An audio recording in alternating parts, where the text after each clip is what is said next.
Determinant पढ़ने जा रहे हैं हम, और डिटर्मिनेंट बहुत ही सिंपल, इंटरेस्टिंग और काफी यूजफुल है। मार्क्स भी अच्छे से आ सकते हैं इसमें, और थोड़ा सा ध्यान देना है आपको बस, और इस चैप्टर में आप मास्टर हो जाएंगे, ये मेरी गारंटी है। तो आप डिटर्मिनेंट्स को समझने की कोशिश करें। डिटर्मिनेंट क्या है, हम पहले यह समझते हैं इनका यूज आखिर क्या है। It is the compact form of some expressions. Mathematics में एक्सप्रेशंस होती है, लंबी लंबी एक्सप्रेशंस होती है। सपोज हमने देखा कोई A B minus C D कोई एक्सप्रेशन है, कोई A B C F G H और कोई सी लंबी एक्सप्रेशन है, या और कोई भी लंबी एक्सप्रेशन है। बजाय ऐसी बड़ी बड़ी एक्सप्रेशन लिखने के हम शॉर्ट में एक नोटेशन यूज करते हैं। उस नोटेशन में यदि हम कुछ लिख दें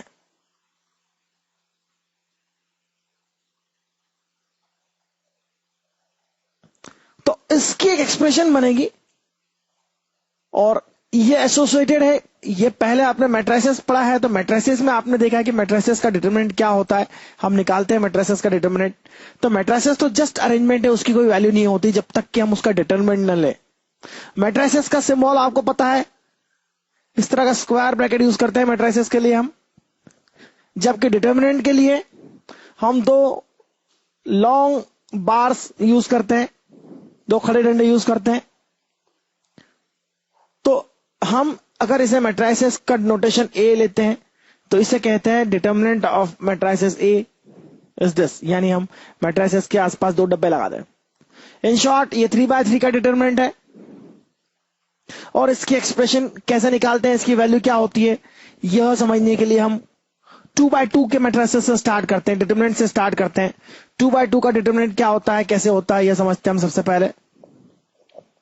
तो डिटरमिनेंट ऑफ सेकंड ऑर्डर क्या होता है, सेकंड ऑर्डर डिटरमिनेंट कहलाता है ये 2/2 का मैट्रिसेस का डिटरमिनेंट।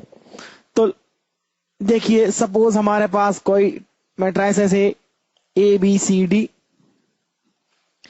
तो डिटरमिनेंटल वैल्यू ऑफ ए जो होगी वो होगी ए बी सी डी। और यदि आप इसे सिर्फ डिटरमिनेंट या डी बोले या सिर्फ डिटरमिनेंट ए बोले तो भी कोई फर्क नहीं पड़ता, उसका मीनिंग इन डंडों में छिपा हुआ है। अगर ये डंडे हैं तो इसकी एक वैल्यू होगी, और इसकी जो वैल्यू होगी वो मैं आपको बता देता हूं। सबसे पहले मल्टीप्लाई करेंगे ए का डी से,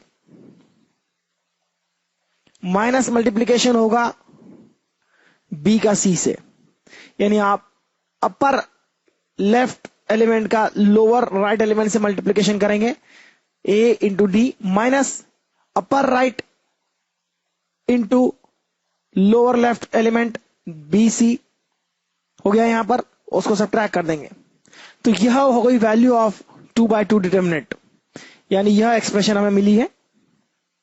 यानी इस मैट्रिसेस की डिटरमिनेंट वैल्यू जो है हमने निकालना सीखी है a d minus b c, this minus that.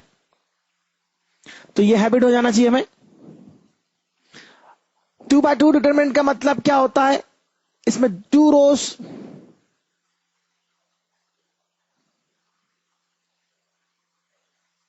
and 2 columns are there.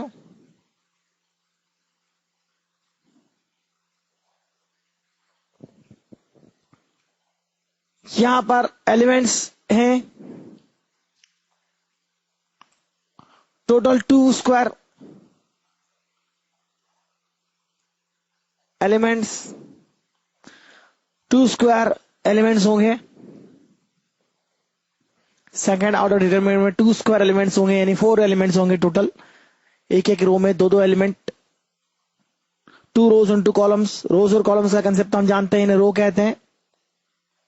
These are rows and these are columns. तो 2/2 का डिटरमिनेंट हुआ। इसकी केवल एक ही वैल्यू होती है जो हमने निकाली, a d minus b c, और कोई वैल्यू नहीं होती है। और ये वैल्यू होती है, एक्सप्रेशन होती है। अगर आपके पास ए डी बी सी की वैल्यू है तो आप सब्स्टिट्यूट करके प्रॉपर वैल्यूज भी निकाल सकते हैं in terms of single digit. तो अब देखते हैं थर्ड ऑर्डर डिटरमिनेंट कैसे निकलता है। डिटरमिनेंट की आवश्यकता क्या हुई, हम बड़ी बड़ी इक्वेशंस को सॉल्व जब करते हैं तो हमें उनके एलिमिनेशंस में एक्स वाई जेड जो नंबर्स होते हैं उनका एलिमिनेशन बड़ी मुश्किल होती है, उनकी वैल्यूज निकालने में बड़ी प्रॉब्लम होती है। एलिमिनेशन मेथड से डिटरमिनेंट का यूज करके उन्हें बड़ी आसानी से सॉल्व किया जा सकता है, और डिटरमिनेंट का यूज करके यह जो सॉल्व करते हैं उसे क्रैमर्स रूल बोलते हैं। इक्वेशन सॉल्व करते हैं उन्हें क्रैमर्स रूल बोलते हैं, और क्रैमर्स रूल बहुत बहुत बहुत बहुत बहुत इंपॉर्टेंट है, ये आपको ध्यान रखना चाहिए इस बात का। और उसी के साथ डिटरमिनेंट की पूरी प्रॉपर्टीज भी डेवलप हुई है। तो डिटरमिनेंट ऑफ ऑर्डर 3 देखते हैं हम। डिटरमिनेंट ऑफ थर्ड ऑर्डर, अगर हम 3 वेरिएबल्स की इक्वेशंस को सॉल्व करें और उसमें एक्स वाई जेड की वैल्यूज को फाइंड करें with the help of elimination method, और उन वैल्यूज को वापस से इक्वेशंस में सब्स्टिट्यूट कर दें, तो हमें थर्ड ऑर्डर डिटरमिनेंट की एक्सप्रेशन मिलती है। ये सब थ्योरेटिकल बातें हैं, हम उसका रिवर्स पढ़ते हैं, हम एक्चुअल में यूज पढ़ते हैं सीधे डिटरमिनेंट का। डिटरमिनेंट क्या होता है, यदि हम इस तरह से लिखते हैं A1 B1 C1 A2 B2 C2 A3 B3 C3, यह थर्ड ऑर्डर डिटरमिनेंट हो गया। सपोज यह डिटरमिनेंट A है, या डेट A लिखता हूं या सिर्फ A लिखता हूं, या इसे डेल्टा लिखा जाता है नॉर्मली। तो इस डेल्टा की एक पर्टिकुलर वैल्यू होती है। इस एक्सप्रेशन, जो इसकी एक्सप्रेशन होती है, उस एक्सप्रेशन को हम कॉम्पैक्ट फॉर्म में इस तरह से लिख देते हैं। जो एक्सप्रेशन होती है वह इसकी वैल्यू होती है एक्सप्रेशन की। तो वह एक्सप्रेशन फाइंड करने के पहले हम समझने के पहले हम माइनस और कोफैक्टर समझते हैं। माइनस और कोफैक्टर्स क्या होता है? कोफैक्टर्स हमने मैट्रिसेस में पढ़े हैं, अच्छे से पढ़े हैं, तो आपको मैट्रिसेस में देखना चाहिए कोफैक्टर्स किन्हें कहते हैं। तो सपोज एक बार फिर मैं आपको कोफैक्टर के बारे में बताना चाहता हूं। Suppose cofactor of element A1, element A1 का कोफैक्टर जो होगा वह क्या होगा, ये देखिए आप, यह होगा एलिमेंट 1 A1 की रो और कॉलम दोनों को सब साइड कर दें, और सब साइड करने के बाद हमें जो सब मैट्रिक्स मिलता है उसकी वैल्यू निकालना है, उसे एक 2x2 डिटरमिनेंट की तरह सॉल्व करना है।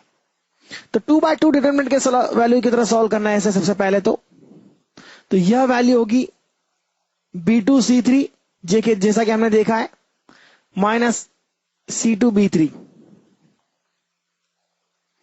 इसे हम C11 कहते हैं क्योंकि यह एलिमेंट होता है A11, यानी थर्ड ऑर्डर डिटरमिनेंट में हम पोजीशन की बात करें तो ये A11 हो गया, ये A12 हो गया, ये A13 हो गया, यह A21 A22 element, A23 element, A31 element, A32 element और A33 एलिमेंट।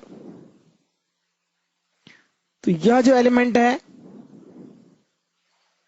A11, यहां पर हमारा A1 है, उस A1 का कोफैक्टर हमने फाइंड किया है, वो होगा B2 C3 minus C2 B3, यानी उस छोटे से सब मैट्रिक्स की बात कर रहे हैं हम जिसका डिटरमिनेंटल वैल्यू, जिसकी डिटरमिनेंट वैल्यू डेल्टा वैल्यू जो है B2 C3, इन दोनों का प्रोडक्ट माइनस C2 B3 है।